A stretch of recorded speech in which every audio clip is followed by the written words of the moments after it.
하나님의 말씀은 디모데후서 4장 14절에서 16절의 말씀입니다. 구리장색 알렉산더가 내게 해를 많이 보였음에 주께서 그 행한 대로 저에게 갚으시리니 너도 저를 주의하라. 저가 우리 말을 심히 대적하였느니라. 다 같이 읽으시겠습니다. 내가 처음 변명할 때 나와 함께한 자가 하나도 없고 다 나를 버렸으나 저에게 허물을 돌리지 않기를 원하노라. 아멘. 할렐루야. 서로에게 평강의 복을 기원하는 마음으로 샬롬 인사 나누시기 바랍니다. 샬롬. 샬롬.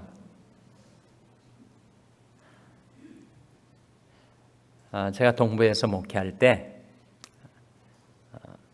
아프리카에서 선교사님이 한번 오셔가지고 선교 보고 겸 간증을 하시면서 이런 질문을 하시더라고요. 여러분, 선교지에서 가장 어려운 것이 무엇인지 아십니까?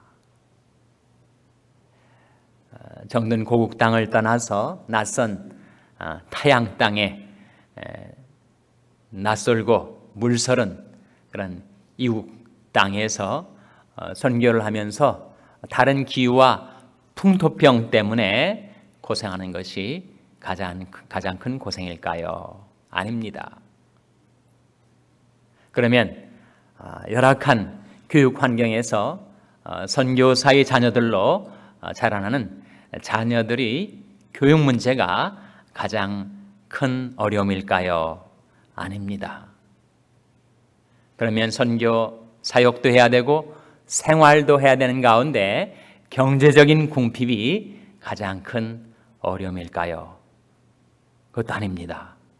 그래서 제가 속으로 아니 그거 다 아니라면 뭐가 제일 어렵다는 말씀일까? 호기심이 나고 궁금해졌어요. 이렇게 얘기하시더라고요. 선교하면서 이국 땅에 와서 겪는 가장 큰 어려움은 인간관계의 어려움입니다. 그런 얘기를 하세요. 아니, 선교지에 만나서 관계를 형성해서 함께 살아갈 사람들이 많지도 않을 텐데 무슨 선교지에서도 그렇게 인간관계가 어렵다는 말씀일까? 여러분, 여러분의 생활 속에 가장 큰 어려움이 무엇입니까? 물론 자녀 교육, 경제 문제, 또 건강 문제 등등의 어려움도 있겠지만 역시 우리 인간 삶에 있어서 가장 큰 어려운 문제는 인간관계의 문제일 거예요. 더군다나 이와 같이 우리가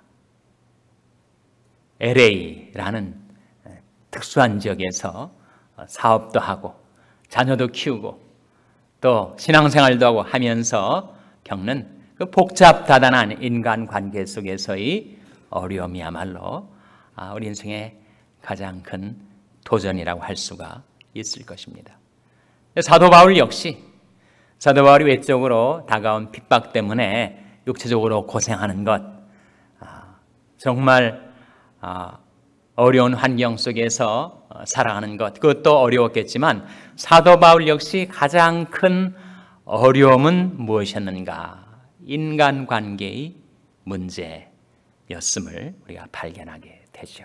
그래서 오늘 한 사람과의 자신이 악연이라면 악연일 수 있는 어려운 인간관계의 어려움을 그가 피력하고 있습니다. 14절 말씀 한번 같이 읽겠습니다. 14절 말씀 시작. 구리장색 알렉산더가 내게 해를 많이 보였음에 주께서 그 행한 대로 저에게 갚으시리니. 구리장색이 뭐죠?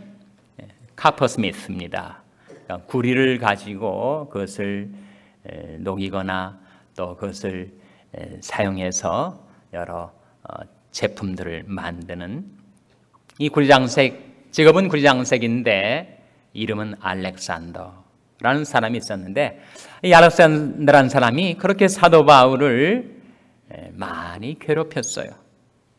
그래서 사도 바울이 자기 애 제자인 디모데에게 편지를 쓰면서 자기가 겪었던 경험을 나누고 있는 겁니다.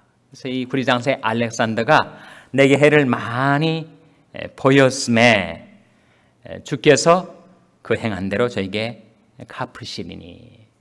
이 알렉산더가 누굴까? 성경의 인물들이 나오면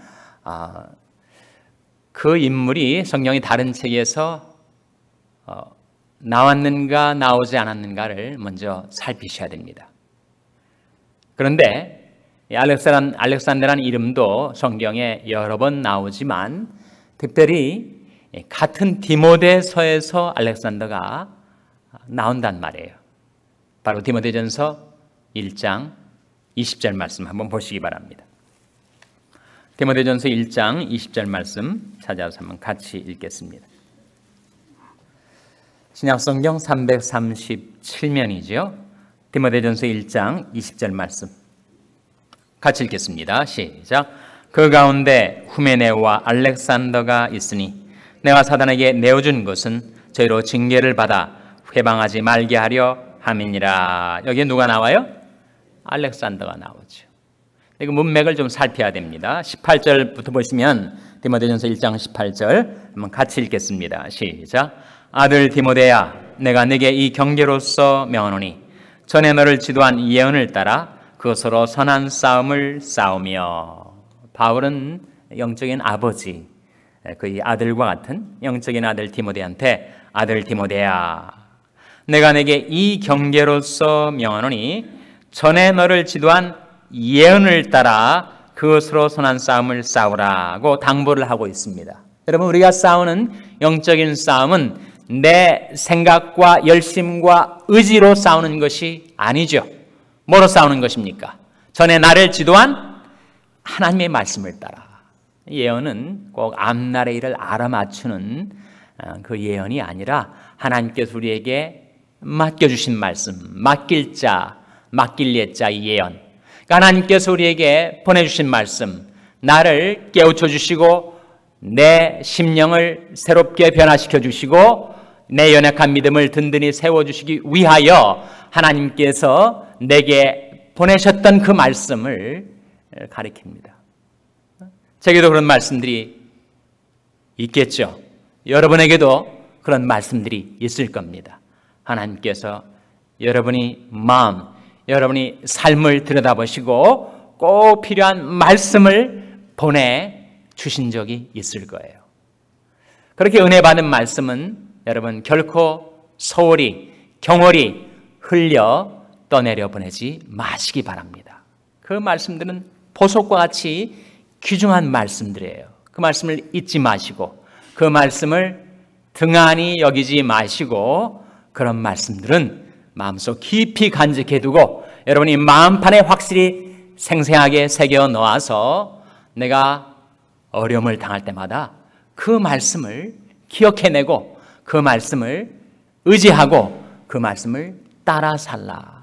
바울이 디모데에게 하는 당부예요. 전에 너를 지도한 예언, 하나님이 너를 위하여 보내주셨던 말씀, 그 말씀이 내 삶에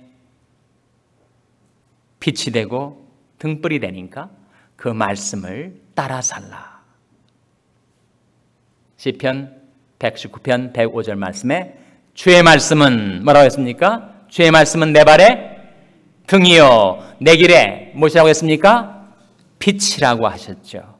주의 말씀은 내 발의 등입니다. 내가 다음 next step, 다음 발걸음을 내디디려 할 때 캄캄한 어둠 속에서 발을 잘못 내디디면 실족하고 그리고 크게 상할 수가 있는데 주의 말씀이 내 등불이 돼서 걸음걸음 비춰주고 그리고 뿐만 아니라 주의 말씀은 내 인생의 빛이 되어서 내가 살아갈 삶의 방향을 비춰주는 빛이라는 거예요. 그래서 바울이 디모데한테 전에 너를 지도한 예언을 기억해내라. 잊어버리지 말고 그 말씀이 어떻게 너희 갈 길을 지도해 주시는지를 따라가라. 그리고 그 말씀을 힘입어서 선한 싸움을 싸우라. 그러면 우리가 싸우는 이 영적인 싸움은 결코 우리 열심이나 우리 의지로 감당해 낼 수가 없습니다. 역부족이에요. 우리에게는 하나님의 말씀이 주어져서 그 말씀을 의지할 때만 비로소 우리는 영적인 싸움에서 이길 수가 있습니다. 근신하라, 깨어라, 너희 대적 마귀가 우는 사자같이 두루다니며 삼킬 자를 찾나니 너희는 믿음을 굳게 하여 저를 대적하라. 마귀를 우리 능력과 우리 지혜로 상대할 수가 있을까요? 불가합니다. 그러나 믿음을 굳게 할 때, 믿음을 굳게 한다는 것은 말씀을 굳게 붙잡을 때, 그 말씀을 의지할 때, 그 말씀이 성령이 검이 되어서 그 말씀을 믿음으로 활용하는 자를 마귀는 함부로 범접할 수가 없게 된다는 거죠. 그래서 사랑하는 아들 디모데한테 바울이 당부하는 것이 전에 너를 지도한 예언을 따라 그것으로 선한 싸움을 싸우라. 당부하고 나서 그 다음 구절 19절 같이 읽겠습니다. 시작. 믿음과 착한 양심을 가지라. 어떤 이들은 이 양심을 버렸고 그 믿음에 관하여는 파선하였느니라. 두 가지를 가지라 라고 당부하는데 하나는 믿음이고 다른 하나는 뭐예요? 착한 양심이라는. 뭐가 더 중요합니까? 믿음이 더 중요합니까? 착한 양심이 더 중요합니까? 둘 다 중요하죠. 근데 우리는 특별히 그리스도인들은 믿음을 너무 강조한 나머지 착한 양심을 소홀히할 수가 있습니다. 그런데 착한 양심을 소홀히하면 어떻게 되는가? 믿음에 관하여 어떻게 된다고요? 파선하게 된다는 거예요. 파선이 뭐예요? 배가 깨지는 거죠. 난파당하는 겁니다. 배가 아무리 등치가 큰 배라 할지라도 여러분 바위에 부딪히면 난파되는 거예요. 파선되는 거예요. 누가 그렇게 되는가? 우리가 인생의 바다에서 항해를 하고 있는 믿음의 배를 타고 있습니다. 그렇기 때문에 그 배가 견고하고 든든하려면 믿음이 견고하고 든든해야 하죠. 믿음은 마치 배와 같다는 것입니다. 그런데 그 믿음이 아무리 튼튼해도, 믿음이 좋아도, 즉 그 배가 아무리 견고하게 건조된 배라 할지라도 착한 양심이 사라져버리면, 착한 양심은 그러니까 뭐가 되는 거예요? 배 무엇과 같습니까? 배 방향타와 같은 거죠. 키와 같은 것입니다. 로드와 같은 거예요.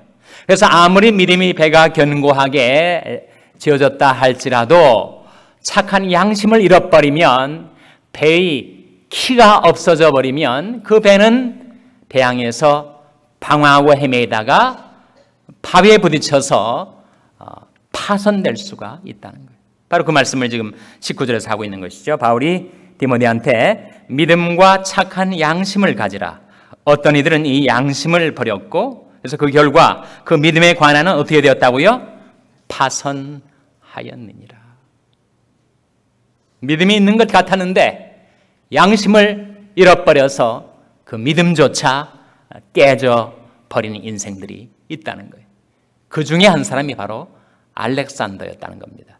그래서 20절에 그 가운데 후메네오와 알렉산더가 있으니 내가 사단에게 내어준 것은 저희로 징계를 받아 회방하지 말게 하려 함이니라. 이게 무슨 말씀일까요? 사단에게 내어주었다. 이게 무슨 말씀입니까? 저는 우리는 세속화된 시대를 살고 있기 때문에, 더군다나 미국과 같이 자본주의가 고도로 발달된 세속의 도시에 살고 있기 때문에 우리는 교회의 중요성을 잘 느끼지 못할 수가 있습니다. 온 세상은 악한 자 안에 처해 있습니다. 그래서 사탄을 가리켜서 이 세상 신 또는 이 세상 임금이라고 하는 이유가 바로 거기에 있어요. 이 세상 가운데 하나님께서 교회를 두셨는데, 교회는 뭐라고요? 교회는 이 집은 살아계신 하나님의 교회요 진리의 기둥과 터이니라 그랬어요. 여러분, 지금은 교회와 세상 사이 울타리가 있는지 없는지 모르게 세속의 물결이 교회 속에도 들어와 있지만, 그러나 영적인 눈으로 보면, 영적인 실제에 있어서는 이 세상은 악한 잔에 처해 있을지라도 교회는 하나님의 손에 있다는 거예요. 하나님이 그 성중에 거하심에 성이 요동치 아니할 것이라. 그래서 교회는 이 세상 가운데 만물을 충만케 하시는 하나님의 충만입니다. 교회 속에는 구원과 축복이 흐르고 있어요. 근데 이 알렉산드라는 사람이 처음에 믿음이 있는 것 같았는데 착한 양심을 팔아버려 가지고 그 믿음조차 깨져버린 불쌍한 인생이 돼서 이 사람이 더 이상 하나님이 백성이 될 수가 없는 상태로 전락해 버린 겁니다. 그래서 바울이 그를 징계하는 거예요.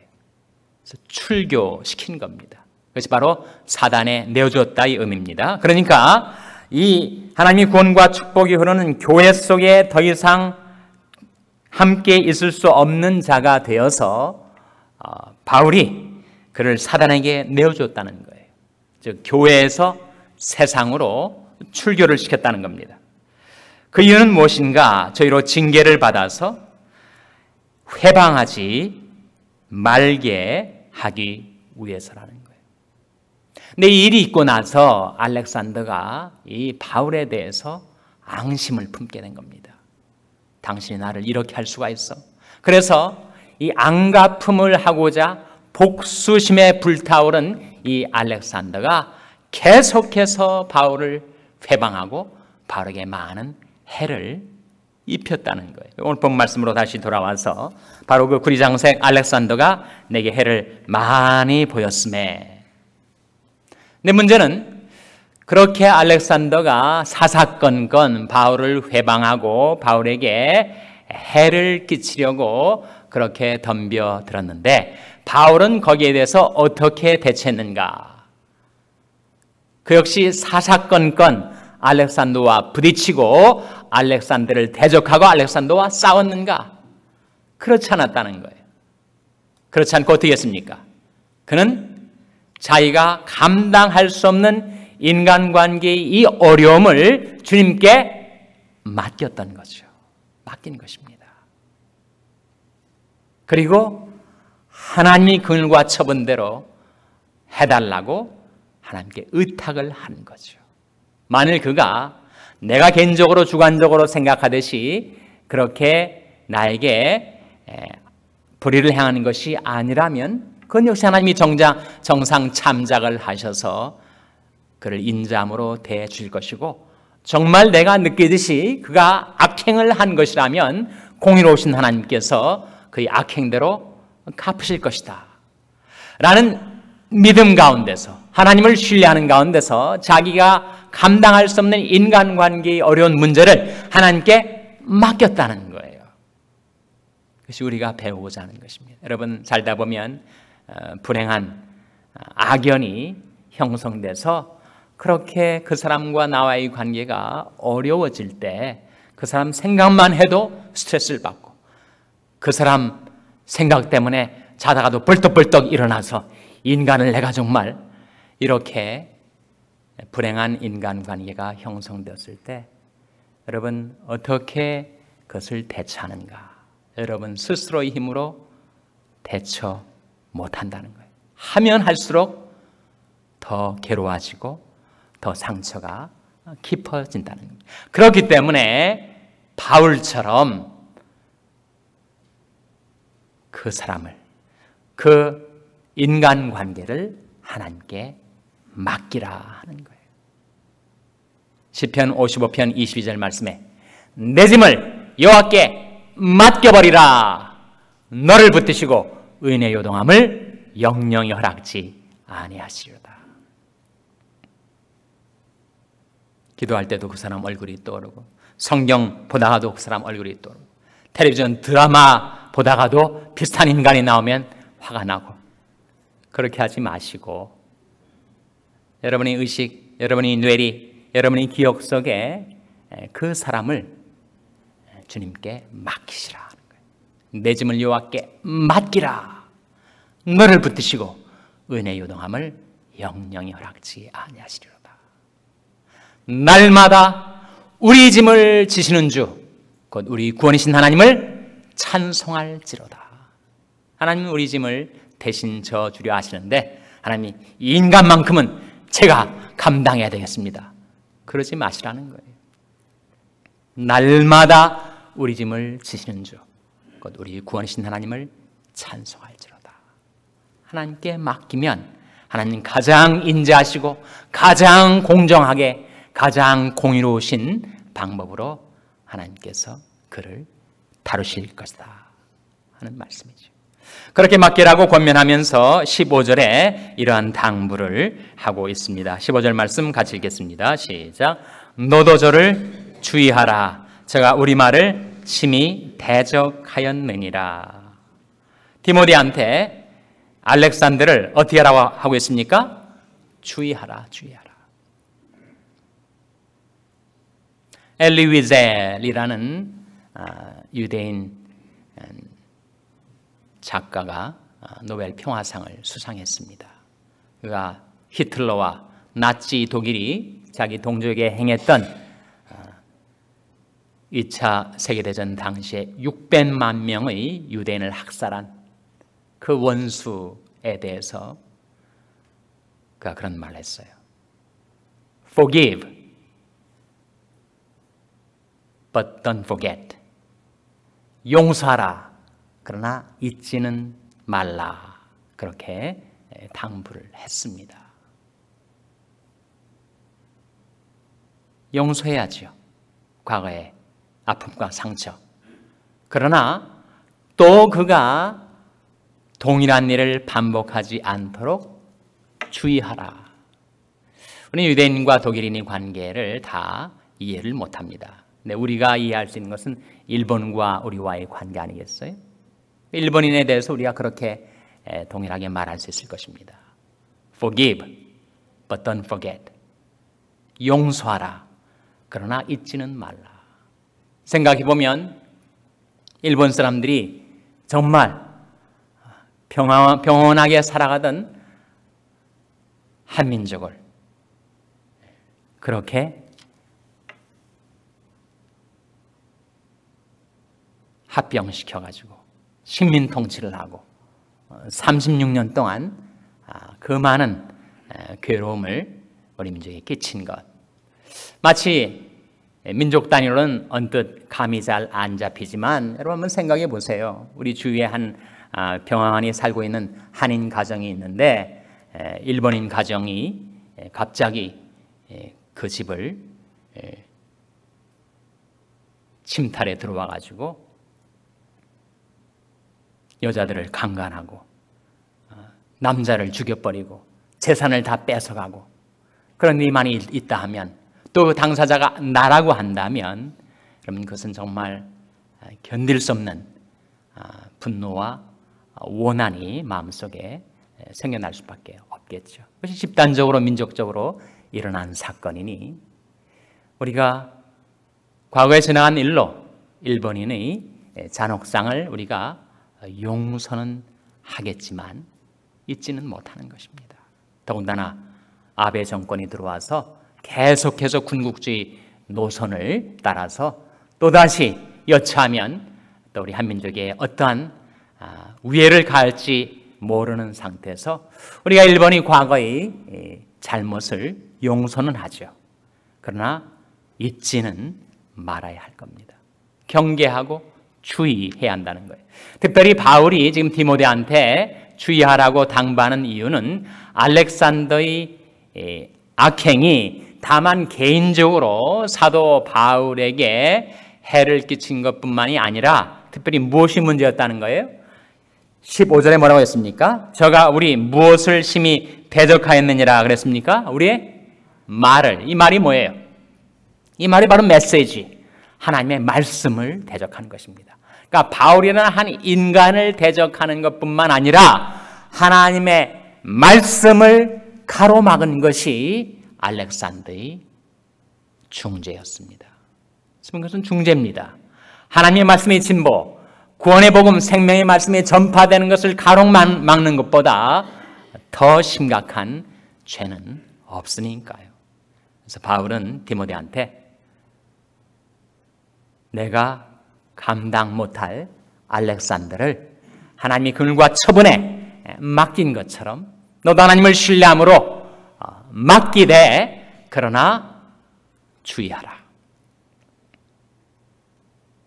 경계를 시키면서 그러나 알렉산더뿐만 아니라 자기 인생 가운데 자기를 버리고 떠났던 사람들에 대한 자신이 내면 세계를 이렇게 드러내 보이고 있습니다. 16절 같이 읽겠습니다. 16절 말씀 시작. 내가 처음 변명할 때 나와 함께한 자가 하나도 없고 다 나를 버렸으나 저에게 허물을 돌리지 않기를 원하노라. 처음 그가 복음을 위해서 고난을 받고 복음을 증거하고 복음을 변명할 때, 변명은 디펜스를 말합니다. 복음이 진리를 방어할 때 나와 함께한 자가 하나도 없고 다 나를 버렸으나 저에게 허물을 돌리지 않기를 원하노라. 여러분, 이것이 사도 바울이 그 많은 인생 역정을 다 걸으면서도 조금 더 개인적인 사감, 개인적인 원한이나 캐캐먹은 과거의 악감들을 가지고 있지 않은 거죠. 하나님께서 바울의 심령, 바울의 영혼, 바울의 마음을 지켜주신 것입니다. 우리 하나님은 영원히 선하신 하나님이신데 하나님께서 바울의 마음, 바울의 인격을 다듬으시고 변화시켜 주셔서 그 많은 인간관계 속에서의 아픔과 상처를 겪었지만 그는 사감이나 사원, 과거의 캐캐묵은 구원들을 하나도 갖지 않았습니다. 그럴 수 있었던 것은 다 하나님께 맡기고 살았기 때문이었죠. 그래서 오늘 본 말씀 속에서 우리가 배우고자 하는 것은 그것입니다. 맡기라, 맡기되 주의하라. 그것은 사적인 감정에서가 아니라 하나님의 복음의 진보, 구원의 복음의 전파를 위해서 다시 그가 그것을 가로막는 일이 발생하지 않도록 주의하라라는 당부인 줄로 믿습니다. 기도하시겠습니다.